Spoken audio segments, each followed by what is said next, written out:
Next up on the Cosmic News Network, First Contact with Joshua Putt.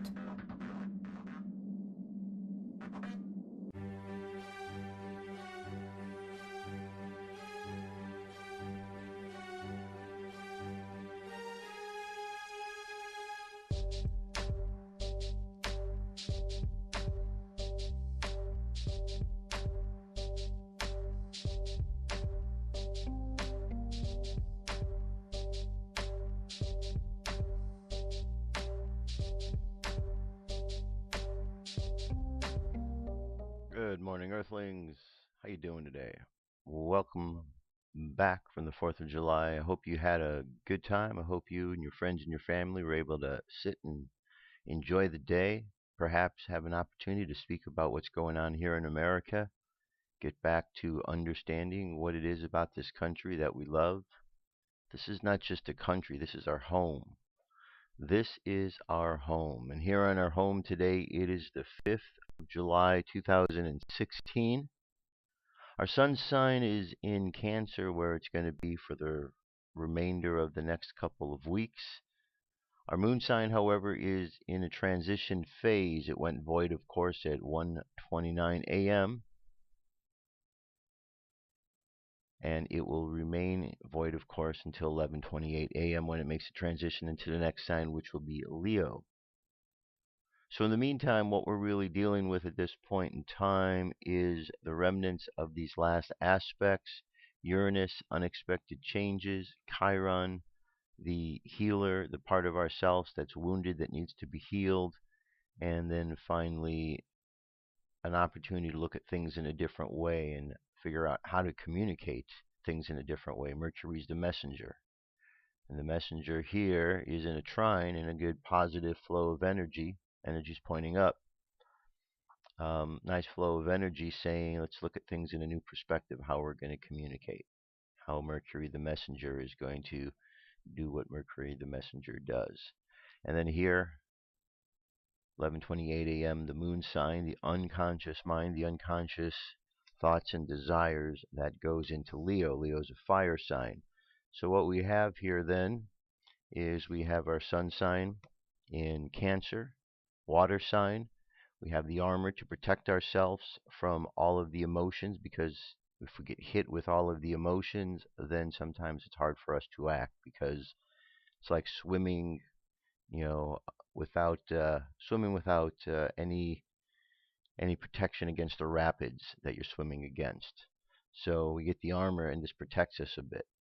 Now we have Leo, which is the moon sign for today. It's going into it 11:29, 11:28, and it will be like this today, tomorrow. So the unconscious mind is wanting to express this animalistic nature that's within us. It wants to roar.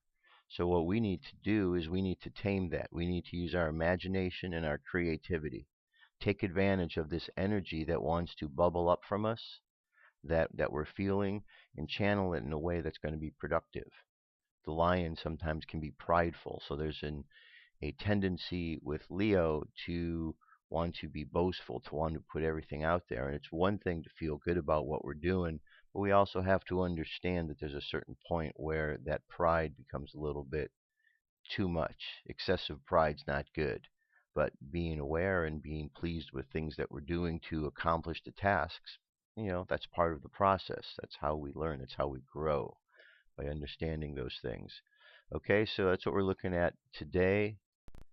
The moon phase here, as we've been talking about, is just a little bit past the new moon. It was at 4 a.m. yesterday morning, so now we're at 1.9%. On the Jewish calendar, we're at the second to the last day of the month of Sivan. And the daily thought for today is identity. You need to decide what you are. If you are an angel, prepare for disappointment. If you think of yourself as a beast, you may well be depressed. Best to know that you are human. Stay away from situations you can't handle and face the mess. When you fall down, that's even higher than the angels. Oh wait, that was yesterday's thought. Hold the phone. Let's Let's go back here. Let's go back here one.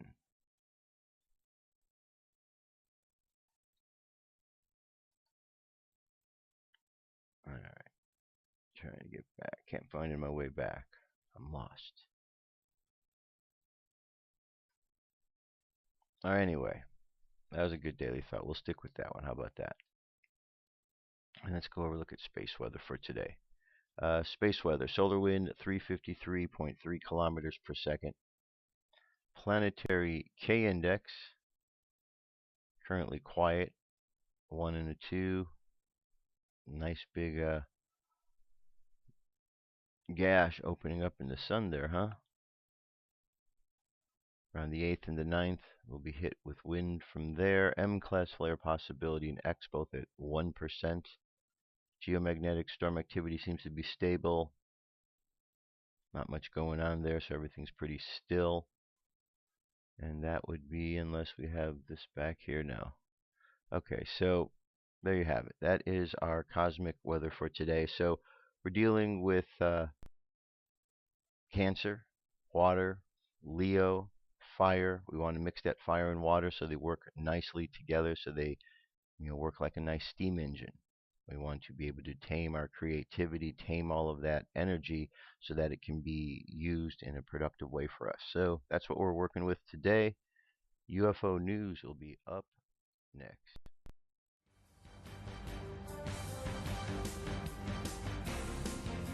This is the UFO News with Joshua Poet. All right, Dirk, thank you very much. Today, I have 3 UFO stories. First story is of a sighting that took place on the 30th of June. Now, I'm not certain if this is the actual sighting. Is this? I mean, that was supposedly shot over Cartagena, Colombia. And if that's accurate, I mean, that looks like something out of the movie Independence Day. Here's a massive UFO that is cloaked inside a cloud shield. Why use a cloud shield to hide it? Honestly, how would your grandmother feel if a 1-kilometer UFO flew over your neighborhood? 9/11 emergency, right? So they do what's best and what it takes to get them to ship from Haiti. Okay. So that's pretty fascinating. That's one very, very large object in the sky there. Let's see.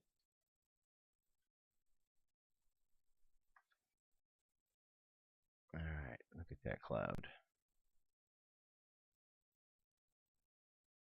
Yeah, with something like that, I mean, obviously you can see what that is, right? And there's no hiding that that is. Now, unless, of course, that's some sort of CGI, which is quite possible in this day and age. So, we need to be aware of that. But if this is real, that's one of the largest ones I think that I've seen. I think it's one of the largest ones we've seen, isn't it? Pretty amazing. Pretty amazing. Yeah, it definitely is like from Independence Day. All right, let's move on. Next story here. This is more of a history lesson. I wanted to go back to pictures from the historical record of extraterrestrials in art history. Thought this would be interesting just to remind ourselves how long we've been dealing with these particular ideas and thoughts.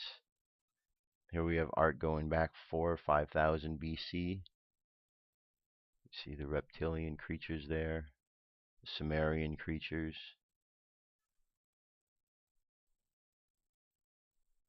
More of the Sumerian gods. And remember, Sumerian came along,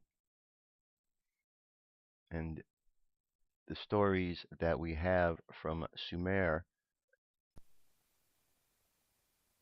from things like the Epic of Gilgamesh, we have stories that are very similar to the biblical stories. So You know, are they the same stories that are just retold over and over? Here we go, something going back to 7000 BC. Italy, this one goes to 10,000 BC. So if we have things going back this, past 6,000 years, 7,000 years here, then that certainly lends credibility to the possibility that what we are experiencing with the Bible and the current books are certainly reworkings of old books. I mean, we do it with movies, right? We repackage movies, so why wouldn't the stories be repackaged, because we all have the similar stories over and over? But these are very fascinating. 29,000 years old, these paintings here, these cave paintings. That's 4 times, 5 times as long as we think that we've been here. So there's some really interesting works here. And then, of course, as we go down further, this was the battle that took place out of Nuremberg, Germany. They saw the battle in the sky.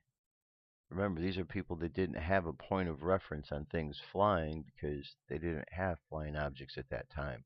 So if they see something, and they write it down, it's because it's representing exactly that. Okay, and then as we get down here, we find religious art where we have Moses giving the 10 Commandments. We have some extraterrestrial ships there. Here we have the ship beaming down. Crucifixion, we have a couple of ships out here. There they are again, and these are the close-ups on these little ships. The close-ups reveal a person inside of it.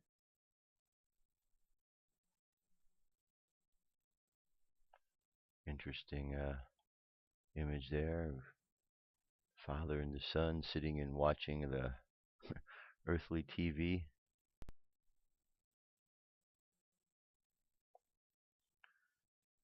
All right.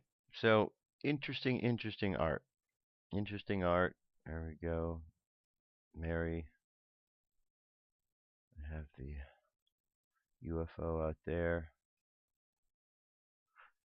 All right, very good. And one last piece here for today. I wanted to bring up a link to the Roswell incident because it's that time of year again for us to recall what happened in Roswell, New Mexico. It said an unidentified flying object crashed on the ranch northwest of Roswell, New Mexico, sometime during the first week of July 1947. Rancher W.W. Mac Brazel later said that he found debris from the crash and that he and his son Floyd and Loretta Proctor rode their horses out to check the sheep after a fierce thunderstorm the night before. Brazel said that as they rode along, he began to notice unusual pieces of what seemed to be metal debris scattered over the large areas. Upon further inspection, he said he saw a shallow trench 700 feet long that had been gouged into the ground. Brazel said he was struck by the unusual properties of the debris, and after dragging large pieces of it to a shed, he took some of it over to the Proctors. Miss Proctor, who later moved from the ranch to be a house closer to town, said she remembers Brazel showing her the strange material. The Proctors told Brazel that he might be holding records from an alien spacecraft.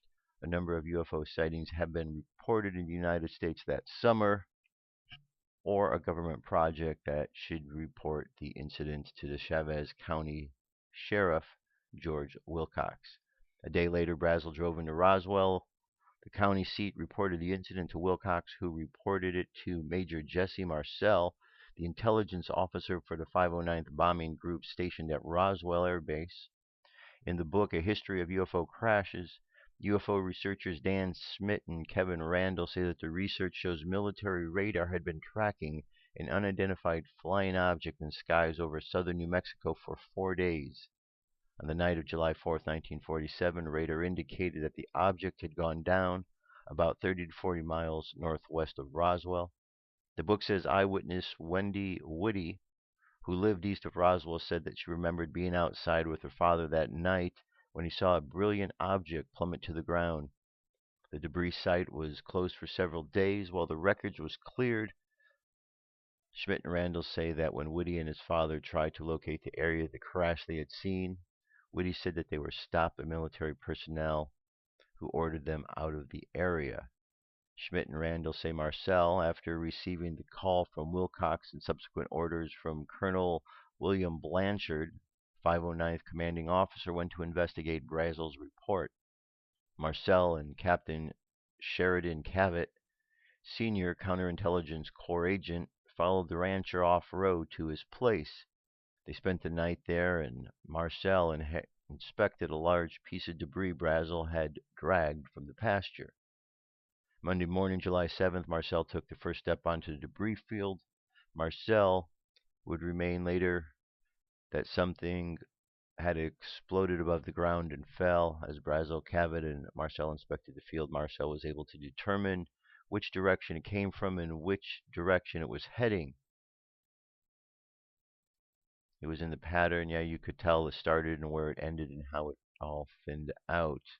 According to Marcel, the debris, it was strewn over a wide area, I guess maybe 3/4 of a mile long and a few hundred feet wide.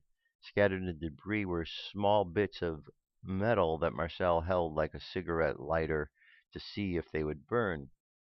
Along with the metal, Marcel describes weightless, I-beam-like structures that were 3/8 an inch by 1/4 inch, none of them very long, that would rather neither bend nor break. Some of these I-beams had indecipherable characters along the length of the two colors. Marcel also described the metal debris in a thickness of tin foil that was indestructible. After gathering all the debris to fill his staff car, Marcel decided to stop by this house on the way back so he could show his family the unusual debris. He'd never seen anything like it. All right, so you go on the rest of the story. There were some bodies that were found as well. The next day, once they did the report, well, actually, the initial reports came out on the radio that this had been a crash. A spaceship had crashed, and then they had to change the story here. So here you have Jesse Marcel out there telling a different version of the story. Everything got as we know it to be today. All right, so that is the Roswell incident. That's what's going on there. That's our UFO news for today. I'll be back. Stay tuned. What if our government was responsible for some of the greatest crimes against this nation? Would you really want to know? These are big questions, but these questions deserve answers. It's time to demand the truth. People should not be afraid of their governments. Governments should be afraid of them. 9/11 was an inside job. Kennedy was killed by the CIA. Jimmy Carter saw UFO. Answers to secrets you need to know. So wake up, wake up, wake up, wake up. Wake up, wake up, wake up. Wake up, wake up, wake up, wake up. Wake up, wake up, wake up.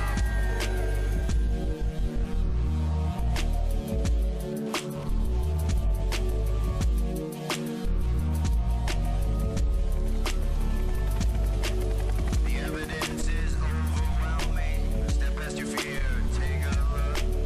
Illuminati lies keep growing, but they're illusion from your eyes. And wake up, wake up, wake up, wake up. Wake up, wake up, wake up. Wake up, wake up, wake up, wake up. Wake up, wake up, wake up.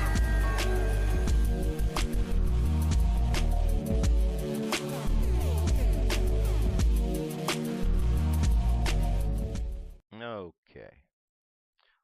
Let us continue on. So, you've heard me mention more than once about Obama being Muslim, Obama being Antichrist. And some people, I get grief from that, from people telling me, how could I say such things about the president of our country? How could I say such things? Well, I have eyes and I have ears and I have the ability to read articles and process information and then put two and two together to connect the dots. Not only do I have that ability, but a lot of people have that ability. It's not really too difficult. And so as we look at the things that Obama has said over his term, as we consider the words he has spoken, we can watch the videotape of the things that he has said, as we see his actions that he has taken, we begin to fill in the clues. We begin to fill in the details about who this man is and what he's about. One of the big questions people have, and I'm really having, it's mind-boggling that it's still being asked, but the big question when you flip through the channels is, why is Obama being so tolerant to what's going on with the Muslims? Why is he seem to be so sympathetic with what's taking place with these extremists that he doesn't want to label them as such? What's going on? And it's confusing and people don't understand why, and they're trying to make all kind of excuses. But the moment you realize that Barack Hussein Obama is one of these terrorists, and you realize he is connected to the Muslim Brotherhood, the moment that understanding occurs, everything he's doing and has done falls right into place. It all makes sense. Because that is his objective. And as long as Americans continue to turn a blind eye to it, we're not going to get to the source of the problem. Now, we can't look at Obama. One of the things that's going on in the world is this continual fighting between right and left, conservatives and liberals. Both sides have their problems. Both sides have been instrumental in the problems we have going on this day. However, the way the system works, it goes back and forth like a teeter-totter. At one point, one party's in power, and when they're in power, the other party complains, and the news media does propaganda against that party in power. When it flips and the other party gets in power, now the party that is now in power doing exactly the same things. And we find that in both instances, as soon as somebody gets in power, we find that people start turning a blind eye to the things that they were so critical about when the other party was in power. It's a very weird dynamic, and if we just step back and watch the psychology and the sociology of how us humans are behaving, it kind of is a little bizarre. It's kind of funny to watch. And it's too bad that we have such short attention span, because we keep ourselves from looking into the historical events to see what had occurred. For example, we have a historical record that tells us in the past, when Islam was spread into the world by Muhammad, it was done with them posing as migrants, posing as refugees and going into other countries, and then exposing themselves as a Trojan horse that went in to do exactly that. That is in the past. That is how some of this Islam spread into the world. So here it is all these years later, they're doing the same thing. I've told the story to others and they say, oh, but that was in the past. Well, yeah, and we're supposed to learn from the past. I pointed out to somebody about Obama being Muslim. They didn't believe me. Told them he was adopted. They didn't believe me. They were going on and on about how great he was, and I told them he was adopted. Finally, they looked it up. Came to find out I was correct about that, and their only response was, yeah, but that was in the past. I keep hearing that was in the past. Look, we can't just bury our past and think that we're going to be able to move through life. Well, there's a pile of shit buried close to where we're living, close to what we're doing. Okay? If we keep burying the past, eventually it's going to come back to bite us. It's like throwing nuclear waste in a hole. And you keep doing it, and you're covering it up, and you do it, and you cover it up. Eventually, it's going to bubble to the surface. Eventually, the earth and everything around it's going to become contaminated. So that's what's going on. We need to recognize what the situation is at hand. So Islam is a religion. The people and the people that make up Islam are called Muslims. There's 1.2 billion of them and growing. 1.2 billion. Now, we know when we look at the Quran is not a book that is completely about going out and butchering everybody. Because if that was the case, everyone picked up a Quran that was following it would do exactly that. But there are some extreme examples and stories in there that, when put into action by those who are taking extreme measures, they do the things that are being done. So, for the most part, there are a lot of those in the religion of Islam that are peaceful, that want to be peaceful, that want to assimilate, that want to go to other countries, that want to come to America because they want to have a better way of life. They like what's going on here. But there are those, a smaller percentage, maybe about 10%, 20%, but a smaller percentage of those who are extremists. There are those who are going to extremes and doing things, following the example of Muhammad. So they're going out there and they're raping and they're pillaging and they're murdering and they're beheading because this is what Muhammad wanted them to do, wants them to do. So you have, let's say, 90% that are peaceful. They're not going to hurt you. They want to come to the country. They want to assimilate. 10% are the bad ones. 10% are the ones that want to harm Americans, want to kill people that are homosexual, want to abuse women. Okay? That 10%, though, when you look at the overall number of 1.2 billion, that's a lot. That's 120 million. If we talk about America and we say that we're going to bring 100,000 refugees to America, and it's possible, because they're all coming from this Muslim part of the country, it's possible 10% of that group could be extremists. Well, 10% of 100,000 is 10,000. If there were 10,000 extremists that were in America and they spread out to all the 50 states, can you see that there would be a problem?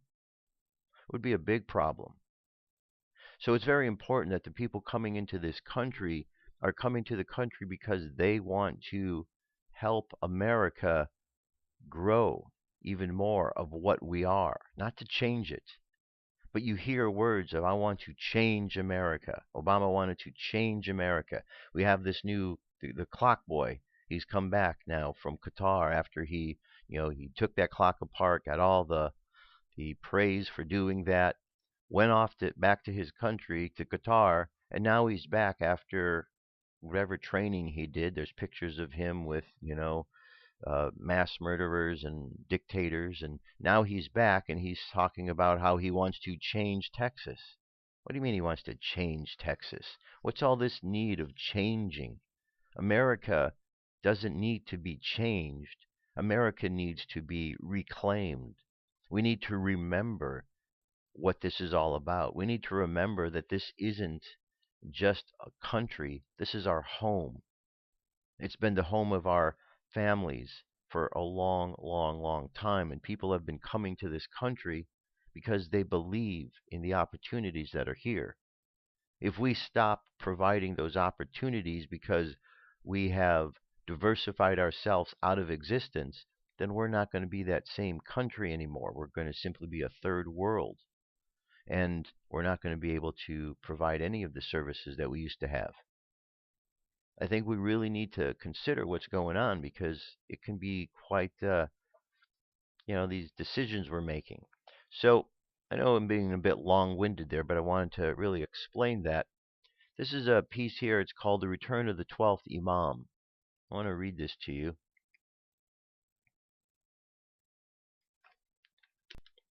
In a fascinating article for Front Page Magazine titled, Now the 12th Imam Can Come, scholar of Islam Robert Spencer provides a crash course in the nature of Twelver Shiite theology, with particular reference to a nuclearizing Iran. Shiites believe in the return of the so-called 12th Imam, who is descended from Muhammad's son-in-law, Ali ibn Abi Talib, the fourth caliph, assassinated in 661 in a succession war, after which the split between the Sunnis and the Shiites eventually became permanent. As Spencer explains, the Shiites continued a line of Imams, members of Muhammad's household and his prophetic heirs. Each one in turn over 2 centuries was poisoned, according to the traditions of Twelver Shiism, the official religion of Islamic Republic of Iran. The 12th of these Imams, a boy of 5 years old, disappeared under mysterious and disputed circumstances in the year 874, but remained alive. Through communicating with the world through various agents, he entered the state of occultation in 941, which means he was hidden, promising return when the time would be propitious. The reigning authority on Twelver Shiism is the historian Emmanuel Sivan, who in his magisterial volume on the subject, Radical Islam, Medieval Theology, and Modern Politics, warned that an integral part of Shia Islam's belief and thought involves the initiating of a planetary conflagration.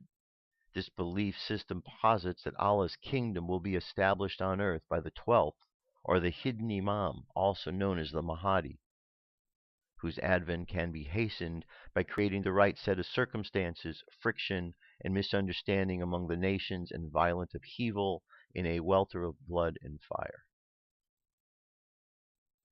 Incredulous Westerners, who also pass off as a merely quaint belief to be taken with a grain of salt, or indeed with a whole salt shaker, should reconsider. Sivan spends many pages describing and analyzing the Shiite version of an ideal, legitimate state to be instituted by its leader, the hidden Imam. Over the course of history, he writes, a minority of Shiites, quite substantial and dangerous at times, would move from pessimistic idealism to an opportunistic brand of the same approach. The Imam's arrival is imminent. God's kingdom is bound to be brought upon earth by the Messiah, Mahdi, and one should help precipitate its descent by armed revolt. The Mahdi's arrival has been eagerly anticipated, and rumor has it that Iran's former president, Mohammed Ahmadinejad, the supreme leader, Ali Khamenei, a fervent believer in the Mahdi's parousia, widened a boulevard in Tehran to welcome the Savior with public celebrations. This may be a candid, but even if it were the case, Ahmadinejad needed not have bolstered. That was yesterday. Today is a new beginning. What the world does not yet know is precisely that of which the Iranian mullahs are now gleefully aware, namely that the 12th Imam has already returned and is hard at work arranging the coming apocalypse. According to an occult scripture unearthed in a clay jar at an excavation works near the Iraq nuclear site, that only the Ayatollahs and a few select individuals like the present author have been privileged to study, Mahdi has fulfilled all the signs and portents that announce his presence. Okay, here's a description of the Mahdi. He's half black, half white. He is tall and strides with the lope. He possesses dead eyes and prominent ears. His background is both obscure and exotic. He is persuasively eloquent and is adept at saying one thing while doing another. His head swivels from side to side when addressing the multitudes, as if reading from a prepared text, no doubt lowered from on high and inscribed by the Lord or one of his angels. He gives the distinct impression of being a man-child. He is supremely confident and exudes a certain boyish charm many find irresistible. He is devoted to popular sports involving holes and nets as emblems of ensnaring. He bows frequently in false humility, cajoling the high and the mighty of the earth, yet brooks no objection to his will when dissent is offered. He is to be found in many different places from one day to another. He is surrounded by loyal minions, many of whom appear to be imbeciles, who do his bidding without question or scruple. He occupies the seat of power. Let me be very clear about this.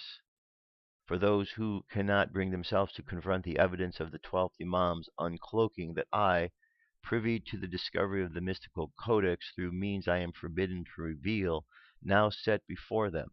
All his actions are directed towards igniting the flames that wait to engulf the world. He diligently undermines the laws, security, and prosperity of the people he ostensibly represents. He turns one against the other, sowing discord amongst the populace. He betrays his friends and allies and renders them vulnerable to international predators. He sponsors and supports warlike groups and aggressive regimes that seek world homogeny. He is an undeclared enemy of the Jewish people and the Jewish state. He is a great friend to Islam and its march towards imposing a caliphate upon unsuspecting nations. He welcomes the black flag and the yellow flag into the sanctum of domestic authority, distributing office among his Muslim acolytes. He smiles upon the Ayatollahs and signs agreements that facilitate their holy designs to kindle universal violence and establish God's kingdom on earth. He has been schooled at the feet of prophets and sages and learned from the masters of canon and creed. He is the repository of secret teachings and potent incantations, an adept at uttering sonorous phrases that pleases as they befuddle. He is the embodiment of consecrated, numinous, and venerable doctrine. He is no longer hidden, but exalts us in all of his glory. He is the bringer of chaos and the last days. He is here to inaugurate a new world order. Doubters and skeptics must give way. The 12th Imam is returned, confirmed in his exaltation by innumerable tokens and crests and auguries. Devastation will precede him. Resurrection will surely follow in his wake. The infidel shall be destroyed utterly, and believer shall rise from the smoldering ruins in triumph and gladness of heart. All this shall come to pass, for it is written. He is the Mahdi. All right, so sound like anybody you know of? Sounds a lot like Obama, doesn't it? It sounds a whole lot like him. So, the writing's on the wall, my friends. The writing is on the wall. We could pretend we don't see it. We could pretend it's not real. But then again, the only ones who are being fooled are ourselves. The only ones being fooled are ourselves. And I don't know about you, but I don't like to be fooled. All right, so here, let me jump over here to this. I want to show you this article here. This article is about the Antichrist. It says, what is an Antichrist? The word anti means opposed to or to be the opposite of. You could say that anything that has the prefix anti on it is against what is attached to. The word anti literally means to oppose to, like the word antibacterial means the substance attacks bacteria or is against bacteria. So the Antichrist attacks anything about Christ, his message, his person, his character. There are many antichrists out there today, and there always have been since the time of Christ on earth. This is nothing new today. The fact that there are antichrists, lowercase a's, has nothing to do with the Antichrist, big A. There are many antichrists, but there is one major Antichrist. Well, Nostradamus labeled, a couple different ones. Anyway, here's some various descriptions of the Antichrist. He will blaspheme God, display miraculous powers. Paul knew them as a man of lawlessness.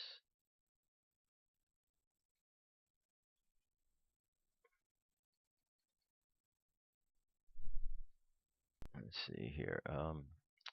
Comes back to life. Will control the world economy. Desecrates God's temple. Causes earth armies to fight against Christ. Okay, those are some. Here's another page identifying characteristics of the Antichrist. This is another good one as well.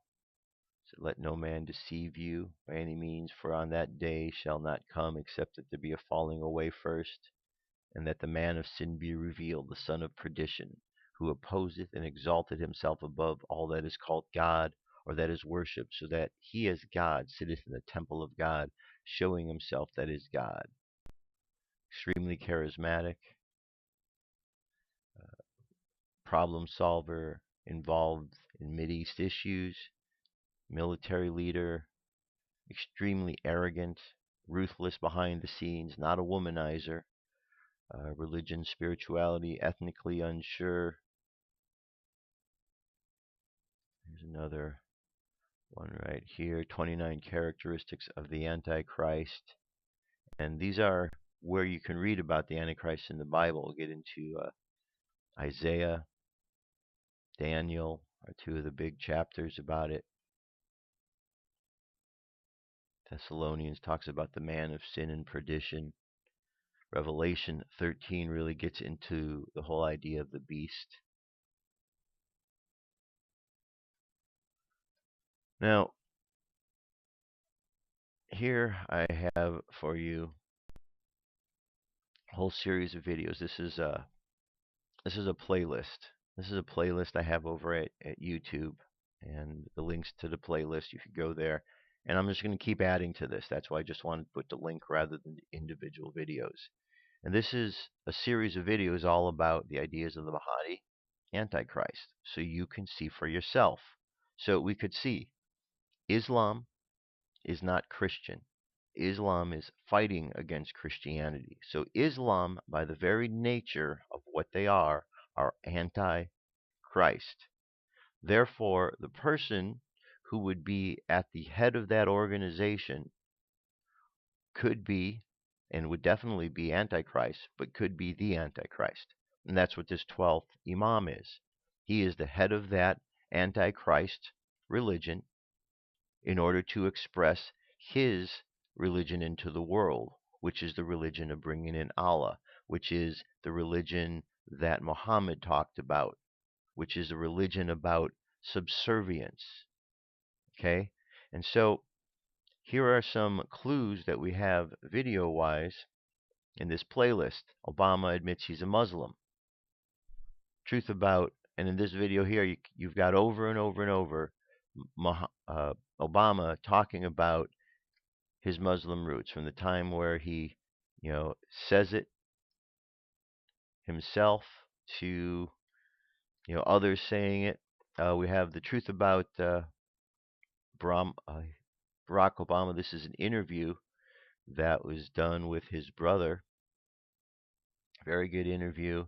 And even in this interview, his brother talks about how Barack is very deceitful and has betrayed the family. Secret Service admit Obama's a Muslim.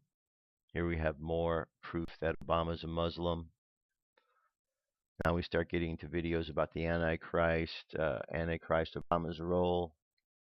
Did Jesus give the name of the Antichrist? Luke chapter 10, verse 18. Jesus said he saw Satan falling as lightning from the heights. If we look at the Aramaic translation, it translates into Barak Ubama. So Jesus said he saw Satan as Barack Obama. So these could be coincidences, okay? First thing to admit, these could be coincidences. But then the next question is there such a thing as a coincidence? And if there is, how many of them need to occur before we start realizing it is no longer a coincidence, but the actual truth that we are turning a blind eye to? And that is the case. I'm telling you, watch these videos. Just watch the video, the first one on this playlist, about all the times that he's admitted that he's Muslim. All the times he's talked about it. Watch that, and once you get it, you'll understand. So when he says he's doing a great job, he believes he's doing a great job because, we Americans are short-sighted. We think we know how people from other parts of the world and other cultures think, and we don't. It's another culture. It's different than our culture. So in their culture, the things that they do that we consider bad, they consider good.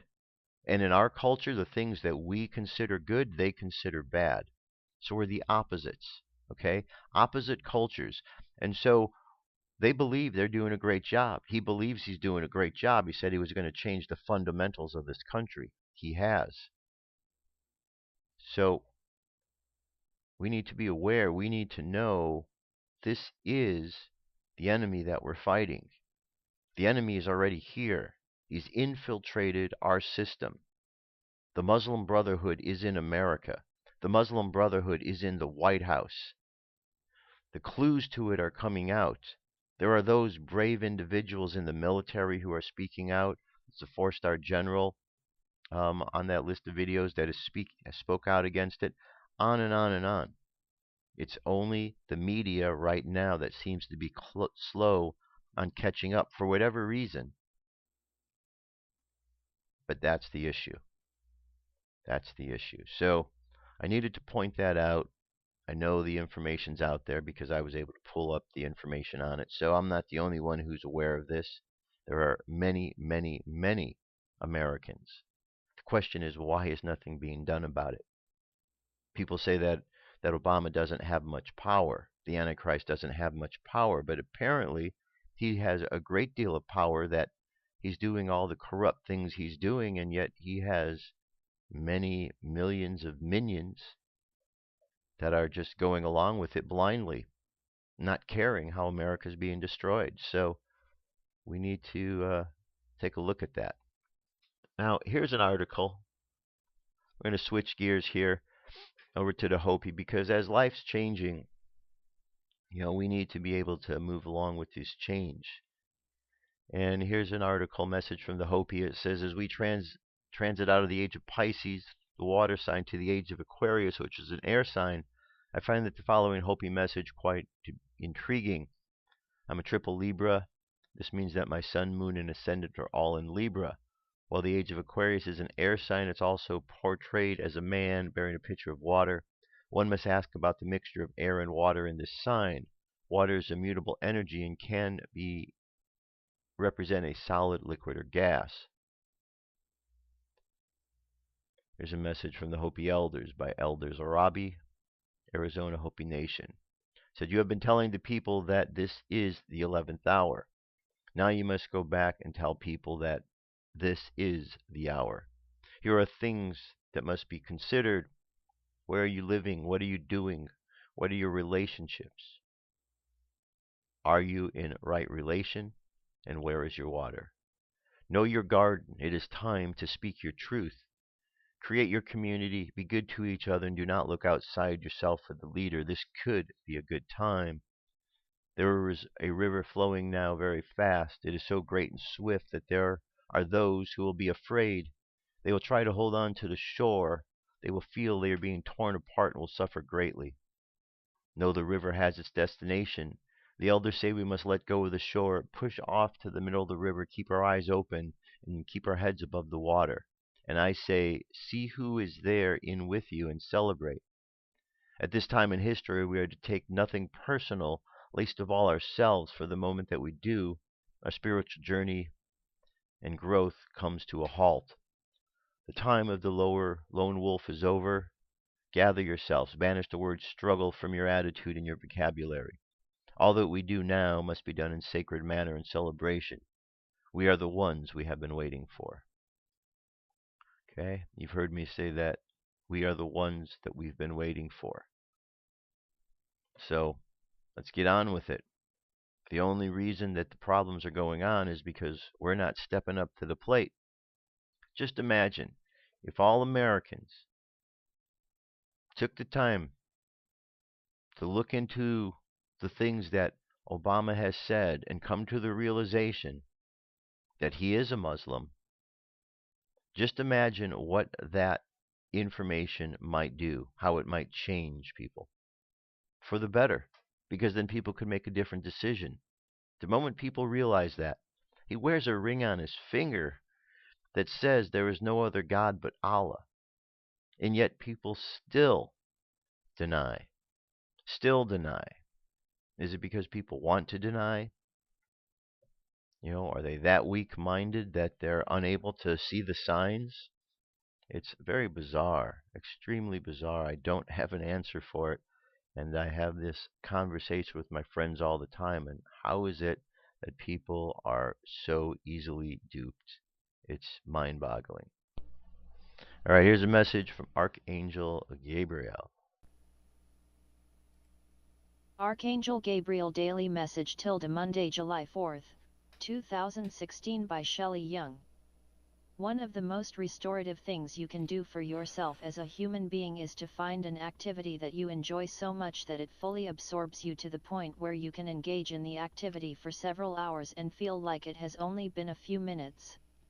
When you experience time distortion, it tells you that you have shifted energetically into a space of flow, of being fully present, of being surrendered, which is an indicator of being in higher energetic state that is connection with source. Losing time is always a sign you have shifted into a higher dimensional energy, which is, much like meditation, incredibly supportive to you in a myriad of ways. It does not matter what you do. Paint, read, walk in nature, write, take up a hobby. It is your choice. It is not the activity itself but the energetic space it creates for you that matters. Archangel Gabriel. Alright, very good. So, let's do our meditation. I want you to close your eyes. Take a deep breath. And exhale. Take another deep breath. Exhale again. Another deep breath. And exhale. Now feel yourself relaxing into a nice comfortable seat. And you find yourself in a movie theater watching a movie. A movie that is not only a movie on the screen, but is the actual movie of what is taking place in life today. And as you're able to look at life from this perspective, you're able to pinpoint the various characters, who's playing the role of the good guys, who's playing the role of the bad guys. So by the end of the movie, you're able to figure out the clues, the mystery, until finally at the end you're able to walk out pleased, knowing that you were able to solve and see all of the story unfold before you. So you remove yourself from the theater now that the movie's over, and you are out walking through the streets, and you see life. And what you see and experience is similar to what you saw up on the movie screen, except this is not on a screen. This is in real life. So you ask yourself, what's the difference then on our ability to be able to discern good from bad between the movie and real life? And as we ask that question, we realize that during the time of the movie, we're interested in wanting to solve the problem.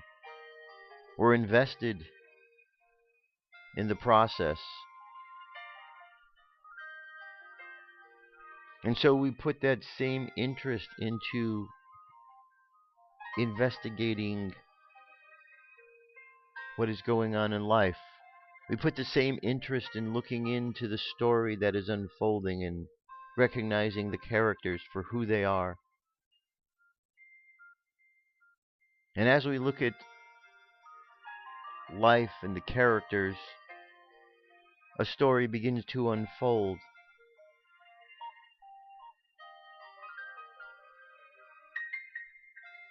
And as we understand the roles, the characters, the story, we find that our place within it is much easier to understand as well. And we know not to get so caught up in the story, for it is just a story that is unfolding. We know that the important thing is to simply be aware of the truth of the storyline, to be able to understand the mystery that is unfolding. And so we look at the world and we look to see who are causing the problems. We know who they are. And so we decide this day to no longer turn a blind eye to those who are causing the problems in the country, but to be open-minded to understanding their place in the reality of what is taking place. So when we think about all of this, we know that by sending positive energies into the world, we can make a difference. So we just imagine sending positivity to all the things that we see, positivity to all the people in the world who are participating in this drama that is unfolding. And as we do this, we see positive changes within people. And slowly they turn from their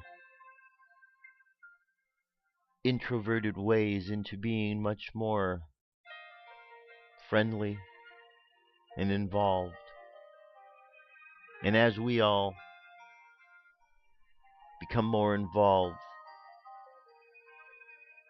we find that the world becomes better and better because we are more invested in the process of making it the world that we know it to be.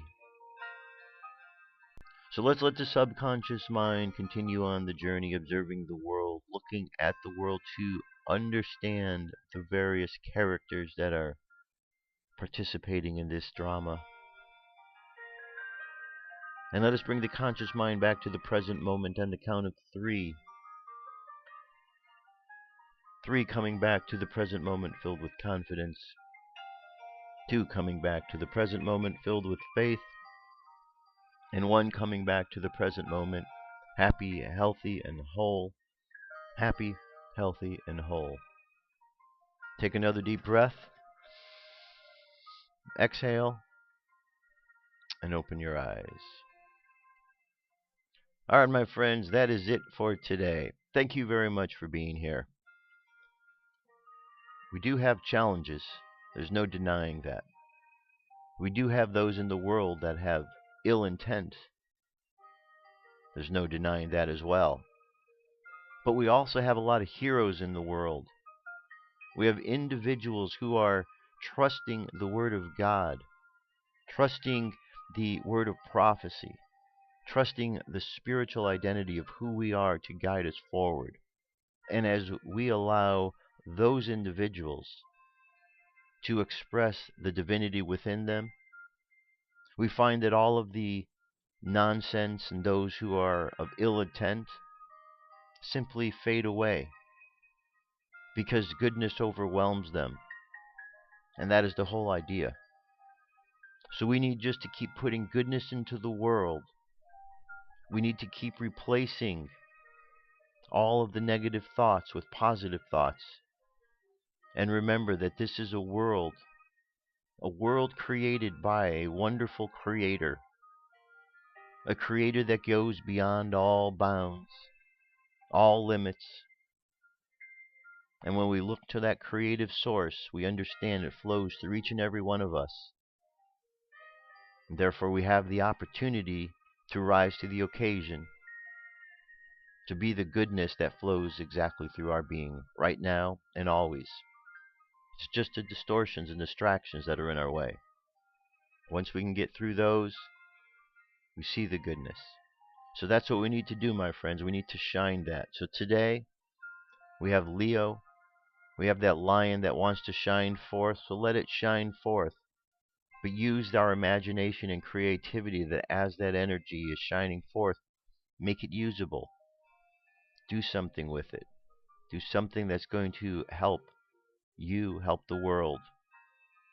And simply being creative and putting out your own helps the world.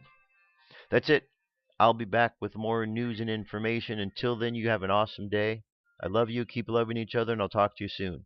Peace. I'm out of here.